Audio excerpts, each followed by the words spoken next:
In this video, I want to talk about LEGO Lord of the Rings, one of the most popular and anticipated returning themes in LEGO right now, and what we could expect in the following months and years. Before getting into that, let's look at the history of this beloved LEGO theme.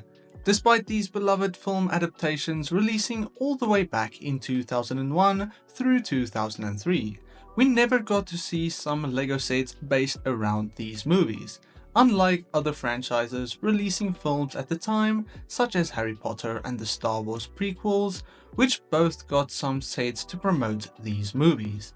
However, with the release of the Hobbit trilogy, which of course acts as a prequel to the Lord of the Rings franchise, we got two brand new LEGO themes, of course being The Hobbit and finally The Lord of the Rings.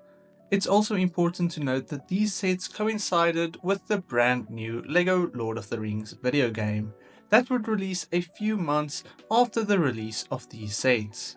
In 2012, we saw 11 brand new sets under the Lord of the Rings title, and 9 for The Hobbit, creating a wave of 20 sets for fans of this franchise to collect, including several of the beloved characters in minifigure form for the first time ever as well.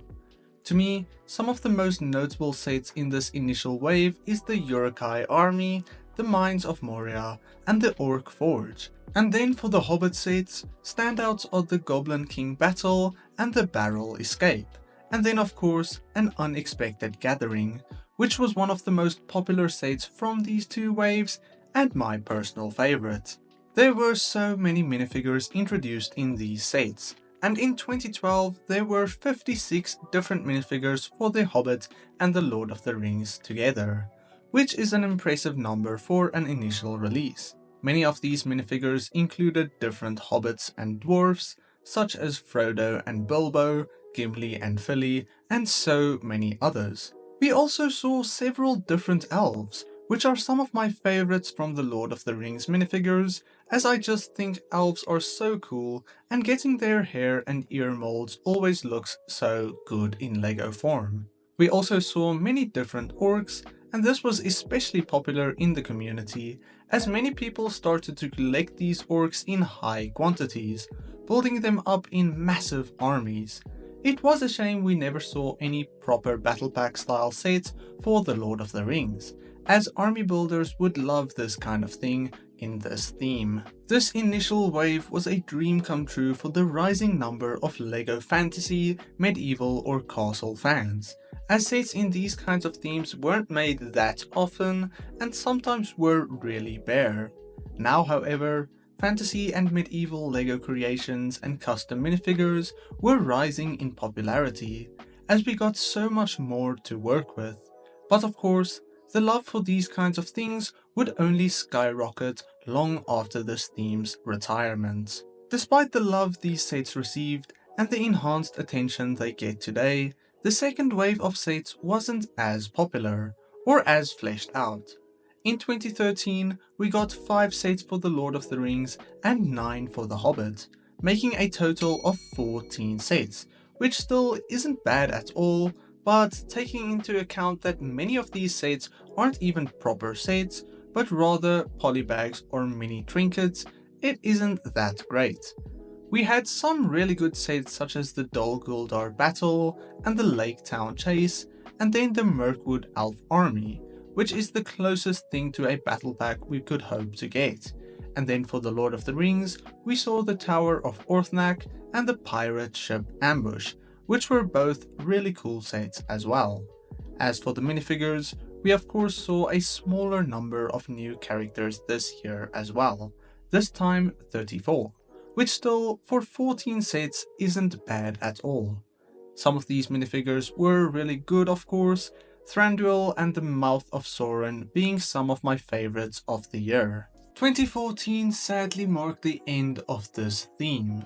For the Lord of the Rings we didn't see a single set, and for the Hobbit we saw the final 6 sets from this franchise, at least for now. These sets weren't as exciting as some of the previous sets, although the one standout set was the Lonely Mountain, notable for including Smaug, one of the most beloved LEGO Dragon molds ever made. And in person, this set is just so fun and well-rounded Hobbit playset. Although these sets were really good and beloved by good portions of the community, it didn't do as well compared to other licensed themes, leading to its ultimate retirement. However, in later years, many LEGO Lord of the Rings or general LEGO Castle and Medieval fans were starting to gain some hope for the return of some Lord of the Rings sets. In 2018, another cancelled licensed LEGO theme was given a second wind, and that was LEGO Harry Potter, a theme that was discontinued in 2011. Something like this happening, with the rising popularity of Harry Potter and the Fantastic Beasts once again, proved that cancelled themes could return, doing even better than they previously have. And in 2023, LEGO finally gave fans what they wanted. Between the several different large-scale medieval-styled sets, such as the Medieval Blacksmith, the Viking Village, or the Lion Knight Castle, LEGO finally gave us a large-scale set around Rivendell, a $500 LEGO Icon set, and one of the best LEGO sets ever released, in my opinion at least. And a year later, they made another set, this time the Barad-dûr, a towering set that instantly stood out as one of the best sets of 2024. LEGO Lord of the Rings has returned. And this year, this Icons and Lord of the Rings combination continues, with a Book Nook style of set depicting Gandalf vs Durin's Bane or the Balrog, as well as a bag-end large-scale set, which is super exciting but doesn't have any real information just yet. None of these sets have images or much information around them, but it is exciting regardless. Now, the real question is whether these sets will continue as large-scale sets in the Icons line, or will they eventually stop, as Icons is its own thing and won't necessarily focus on something like Lord of the Rings for too long. And besides, these large-scale sets mostly target a specific audience, that being the older collectors with some money to spend.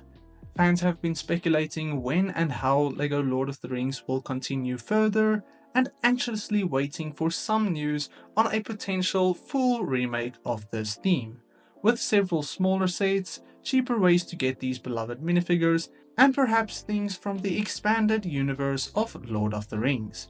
Perhaps Icons was just a way to test the market, to see whether this is something that will actually sell, and well, it definitely did.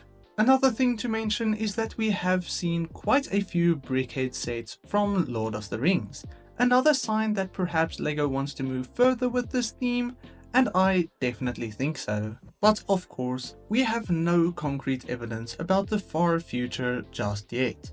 But let me know what you would like to see from Lord of the Rings, and whether you think it will return in any way other than LEGO Icons. Then I will see you all in the next one. God bless you, and cheers.